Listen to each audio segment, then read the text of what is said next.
Assalamualaikum warahmatullahi wabarakatuh. Perkenalkan nama saya Syahrul Yanwar dengan NPM 20060888 dari Teknik Informatika. Di sini saya akan menjelaskan definisi AI dan jenis-jenis AI atau Artificial Intelligence. Sumbernya dari eh, buku Artificial Intelligence by Hani Subakti dan kawan-kawan dan jurnal penerokaan awal terhadap isu dan impak penggunaan teknologi kecerdasan buatan terhadap kehidupan manusia. Langsung saja di sini definisi AI atau kecerdasan buatan. Kecerdasan buatan atau disebut juga Artificial Intelligence atau AI merupakan teknologi di bidang ilmu komputer yang menyimulasikan kecerdasan manusia ke dalam mesin atau komputer untuk menyelesaikan berbagai persoalan dan pekerjaan seperti dan sebaik yang dilakukan manusia, bahkan bisa lebih baik daripada manusia. Kecerdasan buatan adalah kecerdasan yang ditambahkan oleh manusia ke dalam suatu sistem teknologi, diatur dan dikembangkan dalam konteks ilmiah, bentukan dari kecerdasan entitas ilmiah yang ada.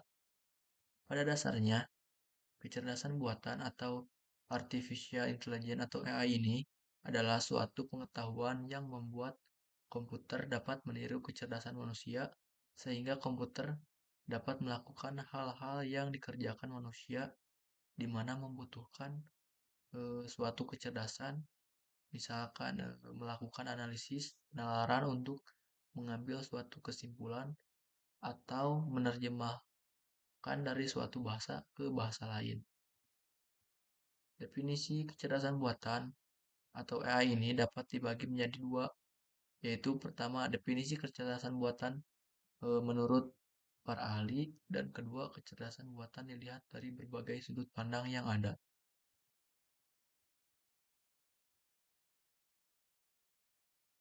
Tentu saja di sini ada beberapa definisi kecerdasan menurut para ahli. Kecerdasan buatan adalah usaha memodelkan proses berpikir manusia dan mendesain mesin agar dapat menirukan perilaku manusia. Itu menurut John McCarthy pada tahun 1956. Kemudian menurut Skalkov tahun 1990, kecerdasan buatan adalah bidang studi yang berusaha menerangkan dan meniru perilaku kecerdasan dalam bentuk proses komputasi. Kemudian ada menurut Reich dan Knight pada tahun 1991, yaitu kecerdasan buatan adalah studi tentang cara membuat komputer melakukan sesuatu yang sampai saat ini orang dapat melakukannya lebih baik.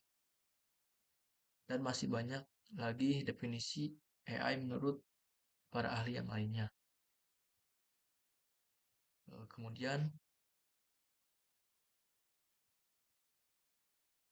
AI dilihat dari berbagai sudut pandang. Yang pertama, sudut pandang kecerdasan atau intelligence, yaitu kecerdasan buatan adalah bagaimana membuat mesin yang cerdas dan dapat melakukan hal-hal yang sebelumnya dapat dilakukan oleh manusia. Kemudian kedua, sudut pandang penelitian, studi bagaimana membuat agar komputer dapat melakukan sesuatu sebaik yang dilakukan oleh manusia.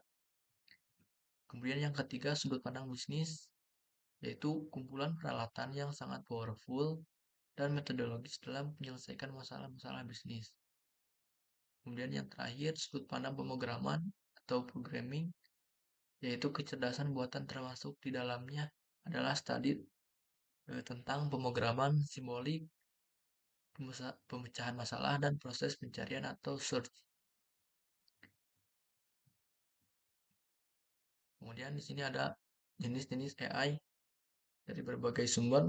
Yang pertama ada simbol manipulating AI, yang kedua neural AI, yang ketiga neural network, Kemudian yang keempat ada Artificial Narrow Intelligence atau disingkat ANI. Yang kelima Artificial General Intelligence atau AGI. Kemudian yang terakhir ada Artificial Super Intelligence yang disingkat ASI.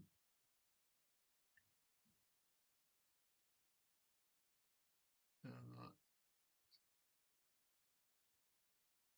Langsung saja ke simbol manipulating AI.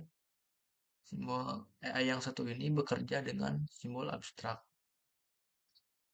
Simbol manipulating AI termasuk jenis yang paling banyak eksperimennya. Inti eksperimennya adalah manusia direkonstruksi pada tingkat yang hierarkis dan logis. Informasi diproses dari atas, lalu bekerjanya dengan simbol yang dapat dibaca manusia atau si pengembang. Koneksinya abstrak dan hasil simpulnya logis. Kemudian neural AI adalah pengetahuan tidak dipresentasikan lewat simbol, tetapi lebih ke neuron buatan dan koneksinya sebagai otak yang direkonstruksi.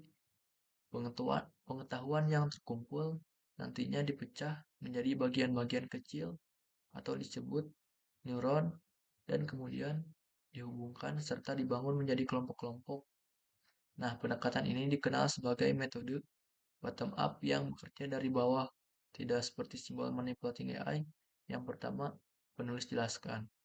Jadi sistem sarafnya harus dilatih dan distimulasi supaya jaringan saraf bisa mengumpulkan pengalaman dan tumbuh supaya bisa mengumpulkan pengetahuan yang lebih besar.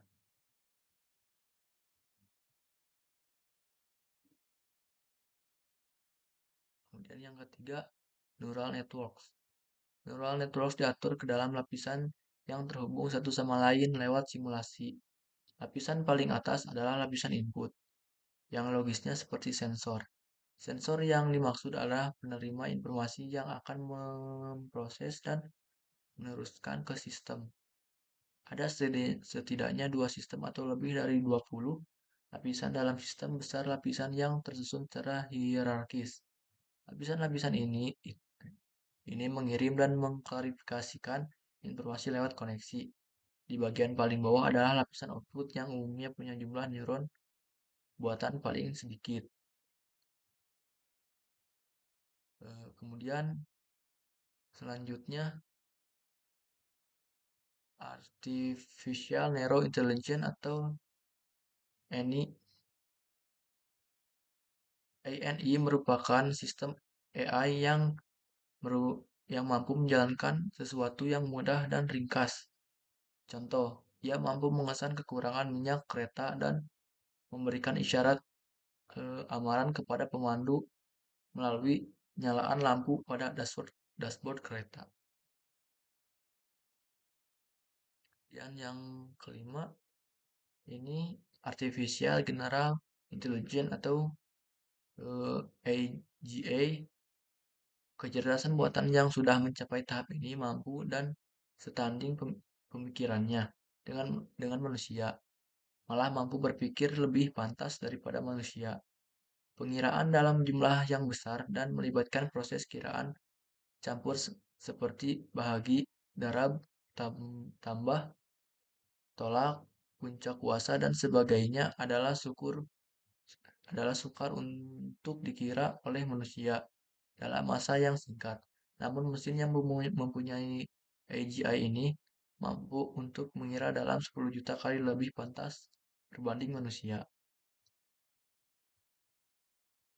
Kemudian yang terakhir, Artificial Super Intelligence atau disingkat ASI adalah sistem kecerdasan buatan yang mampu menjangkau pemikiran dan kepandaian manusia dalam hampir semua bidang disiplin dan masih belum jelas jika ada mesin yang menggunakan ASI ini yang diciptakan oleh Stelkova dan Pastiksi pada tahun 2017. Mungkin sekian dari saya. Mohon maaf apabila banyak kesalahan dan suaranya kecil, dikarenakan mic-nya sudah tidak bagus. Sekian dari saya. Wassalamualaikum warahmatullahi wabarakatuh.